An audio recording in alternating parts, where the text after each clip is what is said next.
নমস্কার, অরূপ তোমার বাণী ইউটিউব কুইজ চ্যানেলের 114 নম্বর এপিসোডে আমি অরূপ রতন আইচ আপনাদের স্বাগত জানাই। আজকের সকালটা প্রকৃত অর্থেই ছিল একদম গুড মর্নিং, যেটাকে বলে। ভোরে উঠেই আমরা সবাই যে খবরটা পেয়েছি অপারেশন সিন্দুর, এত আনন্দ পেয়েছি যে বলবার মতো না। ঠিক দুটো গান এই সময়ে খবরটা দেখার পর এই সময় মনে পড়ছিল। একটা হচ্ছে হীরক রাজার দেশের আহা কি আনন্দ আকাশে বাতাসে, আরেকটা হচ্ছে একটা কমার্শিয়াল হিন্দি সিনেমা যেটাতে জিতেন্দ্র ছিলেন, জয়সা কো তৈসার একটা গান আছে, জয়সা কো তৈসা মিলা कैसा মজা আয়া। পুরো ভিডিওটা আপনারা ইউটিউবে দেখে নিতে পারেন। একদম দুটো গানই মনের সামনে ভেসে উঠেছিল। এটাই ছিল আমাদের শুরুর বলার কথা। এবার আমরা মূল চলে আসবো 114 নম্বর পর্বের। যে 8টা প্রশ্ন থাকে এখন, তার সাথে একটা ভিউয়ার্সদের জন্য প্রশ্ন থাকে। সবগুলো পরপর বলবো। আমাদের হোয়াটসঅ্যাপ নম্বর 8777253959। এই নম্বরে আপনাদের কনস্ট্রাকটিভ ফিডব্যাক, কনস্ট্রাকটিভ ভিউজ যেগুলো আপনারা জানাতে পারেন। কি করে অনুষ্ঠানের জন্য নতুন কিছু পরিকল্পনাও আপনারা জানাতে পারেন। প্রচণ্ড দাবদাহ চলছে, যার জন্য আমাদের যে আউটডোর শ্যুটটা সেটা একটু আপাতত বন্ধ আছে। ওয়েদারটা একটু ঠিক হলে আবার আউটডোর শ্যুটটা হবে। আমাদের এপিসোড 114 যাবার আগে আমাদের 113 নম্বর এপিসোড, সে 113 নম্বর এপিসোডে দুটো রবীন্দ্রসঙ্গীত আপনাদের সামনে মাঝখানের লাইনগুলো গেয়ে শোনানো হয়েছিল, যেগুলোর আইডেন্টিফাই করতে বলা হয়েছিল গান দুটোর প্রথম লাইন। তো গান দুটো ছিল, একটা ছিল আমি তোমায় যত শুনিয়েছিলেম গান, এটা হচ্ছে ফার্স্ট লাইনটা। আরেকটা রবীন্দ্রসঙ্গীত ছিল আমার প্রাণের পরে চলে গেল কে। এই দুটো রবীন্দ্রসঙ্গীতের লাইন ছিল, এই দুটোই ছিল প্রথম দুটো লাইন। তো এবার একটু উত্তর কম এসছে, জানি না রবীন্দ্রসঙ্গীতের চর্চাটাকে একটু কম হয়, জানি না, আমার জানা নেই।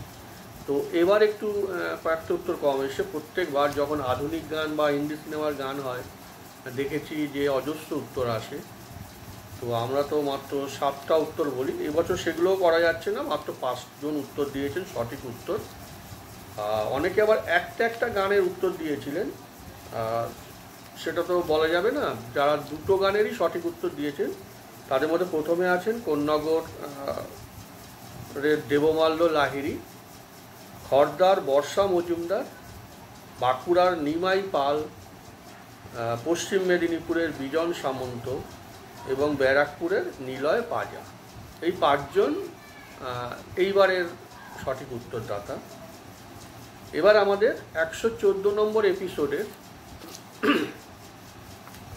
প্রথম প্রশ্ন। ইন্টারন্যাশনাল ক্রিকেট কাউন্সিল বা আইসিসি, যারা বিশ্বের সমস্ত ক্রিকেট প্রতিযোগিতাগুলো পরিচালনা করে, স্বীকৃত টুর্নামেন্টগুলো যারা পরিচালনা করে, এদের হেডকোয়ার্টার্সটা কোথায় অবস্থিত? এদের যে মূল প্রধান কার্যালয় সেটা কোথায় অবস্থিত আইসিসি বা ইন্টারন্যাশনাল ক্রিকেট কাউন্সিলের? 2 নম্বর প্রশ্ন। 1917 সালে বাংলা সাহিত্যের কোন বিখ্যাত ব্যক্তিত্ব ব্রিটিশ ভারতীয় সেনাবাহিনীতে যোগদান করেছিলেন? সালটা হচ্ছে 1917। বাংলা সাহিত্যের একজন বিখ্যাত ব্যক্তিত্ব ব্রিটিশ ভারতীয় সেনাবাহিনীতে যোগদান করেছিলেন ওই সালে। 3 নম্বর। রাস্তাঘাটে বেরোলে আমরা দেখি এক ধরনের কাণ্ডজ্ঞানহীন মানুষ নির্বিচারে মুখের সামনে ধোঁয়া ছেড়ে চলেছেন। বুঝতেও চান না যে সামনে কোনো মহিলা আছেন, কি অল্প বয়স্ক বাচ্চা আছে, কি বৃদ্ধ আছেন, কি যে বয়সেই থাকুক না কেন, আপনার ছেড়ে দেওয়া নিকোটিনের ধোঁয়া, যে সামনে বসে থাকা কারো, যারা প্যাসিভ স্মোকার বলা যায়, তারা তো প্যাসিভ স্মোকার হয়ে যাচ্ছে, কিছুই খাচ্ছেন না, সিগারেটটা ধূমপান করছেন না, অথচ পরোক্ষভাবে তাদের ক্ষতি হয়ে যাচ্ছে। তো প্রশ্নটা হচ্ছে বিশ্ব তামাক নিয়ে, বছরের কোন দিনটাকে বিশ্ব তামাক বিরোধী দিবস হিসাবে পালন করা হয়? তারিখটা কোন তারিখটা? 4 নম্বর, রামচন্দ্র মুখোপাধ্যায় ও শ্যামাসুন্দরী দেবীর মেয়ে ইনি, যিনি আমাদের কাছে মা জগদ্ধাত্রীর আরেক রূপ, তাকে আমরা কি নামে চিনি? তাকে আমরা কি নামে চিনি?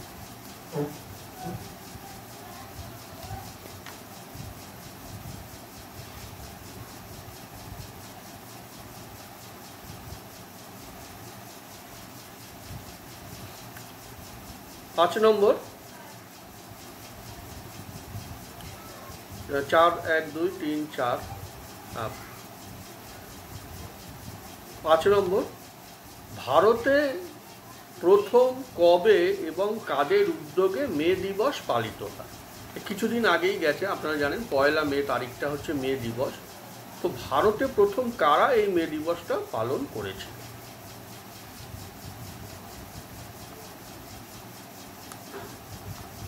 6 নম্বর, একটা সাহিত্য থেকে প্রশ্ন। আমাদের অনেক সাহিত্য যারা রচনা করেন তারা কি করেন, তারা একটা নিজেদের নামে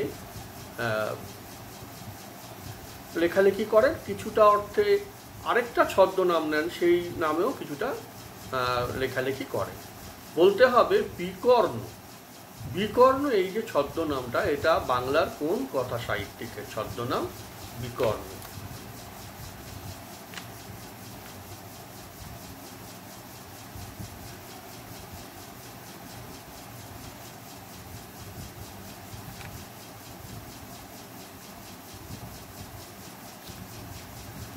সাত নম্বর, ইডেন গার্ডেন্সের যে প্রথম টেস্ট ম্যাচটা, ইডেন গার্ডেন্সে প্রচুর টেস্ট ম্যাচ আগেও হতো, এখনও হয়। ইডেন গার্ডেন্সের যে প্রথম টেস্ট ম্যাচটা, এটা কবে কাদের মধ্যে অনুষ্ঠিত হয়েছে? এটা হচ্ছে 7 নম্বর প্রশ্ন। আর 8 নম্বর যে প্রশ্নটা, এটা হচ্ছে একজনের একটা বলা কথার কিছুটা অংশ। তো এই অংশটা রাখার এটাই কারণ যে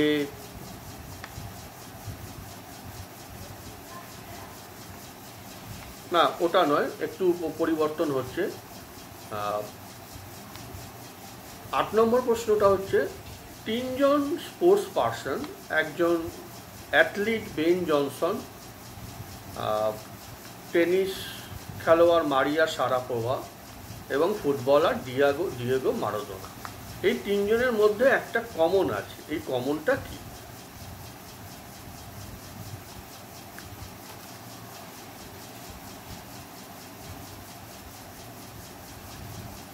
তাহলে সব শুদ্ধ আমাদের 8টা প্রশ্ন আমরা রাখলাম।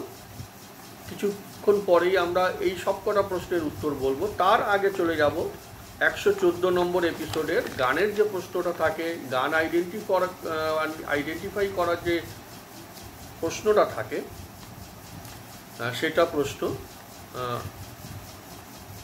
এই গানটা দুটো প্রশ্ন থাকবে, এক হচ্ছে গানের প্রথম লাইনটা, আর গানটা মূল গানটা কার গাওয়া।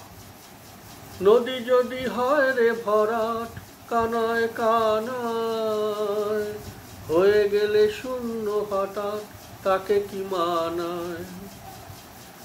নদী যদি হয় রে ভরাট, কানায় কানায়, হয়ে গেলে শূন্য হঠাৎ, তাকে কি মানায়? গানের প্রথম লাইনটা কি এবং গানটা মূল গানটা কে গেয়েছে? অনেকে পরবর্তী সময় রিমেক করে, জানতে চেয়েছি মূল গানটা কে গেয়েছে। এবার আমাদের 8টা প্রশ্নের উত্তর বলার পালা। আইসিসির হেডকোয়ার্টার্স দুবাই। 1917 সালে ব্রিটিশ ভারতীয় সেনাবাহিনীতে যোগদান করেছিলেন কবি নজরুল ইসলাম। তখন কবি হননি, পরবর্তী সময়ে কবি হয়েছেন। 31শে মে তারিখটাকে বিশ্ব তামাক বিরোধী দিবস হিসাবে পালন করা হয়। রামচন্দ্র মুখোপাধ্যায় ও শ্যামাসুন্দরী দেবীর মেয়েকে আমরা মা শারদা নামে চিনি। ভারতে প্রথম মে দিবস পালন করা হয়েছিল 1923 সালে, পালন করেছিল Labour Kisan Party of Hindustan. এই দলটি প্রথম মে দিবস পালন করেছিল। তারপর একটা বাংলা সাহিত্যের লেখকের ছদ্মনাম বিকর্ণ। বিকর্ণ ছদ্মনামটা প্রখ্যাত কথা সাহিত্যিক নারায়ণ সান্যালের। আপনারা জানেন নারায়ণ সান্যালের একটা বিখ্যাত কাঁটা সিরিজ আছে, মাছের কাঁটা, ফুলের কাঁটা, চুলের কাঁটা। সেই বিখ্যাত কাঁটা সিরিজের লেখক বিশ্বাসঘাতক নামে একটা বিখ্যাত বই আছে। নারায়ণ সান্যালের ছদ্মনাম বিকর্ণ। 7 নম্বর, ইডেন গার্ডেন্সের প্রথম টেস্ট ম্যাচটা অনুষ্ঠিত হয়েছিল 1934 সালের 5 থেকে 8ই জানুয়ারি ভারত এবং ইংল্যান্ডের মধ্যে। 5 থেকে 8ই জানুয়ারি ভারত এবং ইংল্যান্ডের মধ্যে 1934 সালে ইডেন গার্ডেন্সের প্রথম টেস্ট ম্যাচটা অনুষ্ঠিত হয়েছিল। 8 নম্বর প্রশ্ন, খেলার জগতের 3 জন বিখ্যাত মানুষের কথা বলেছিলাম, বেন জনসন, মারিও শারাপোভা এবং ডিয়েগো মারাদোনা। এদের মধ্যে মিলটা জানতে চেয়েছিলাম। মিলটা হচ্ছে এদের ব্লাড এবং ইউরিনের স্যাম্পেলে নিষিদ্ধ ড্রাগ পাওয়া গিয়েছিল। ড্রাগ আপনারা জানেন খেলাধুলোর জগতের অনেক মানুষের চরম ক্ষতি করে দিয়েছে। এই 3 জনের বিভিন্ন রকম পরীক্ষা নিরীক্ষায় এদের ব্লাড এবং ইউরিনের স্যাম্পেলে নিষিদ্ধ ড্রাগ পাওয়া গিয়েছিল। আমাদের আজকের 114 নম্বর এপিসোড এখানেই শেষ। আবার দেখা হবে 115 নম্বর এপিসোডে। খুব ভালো থাকবেন, ভালো রাখবেন। নমস্কার।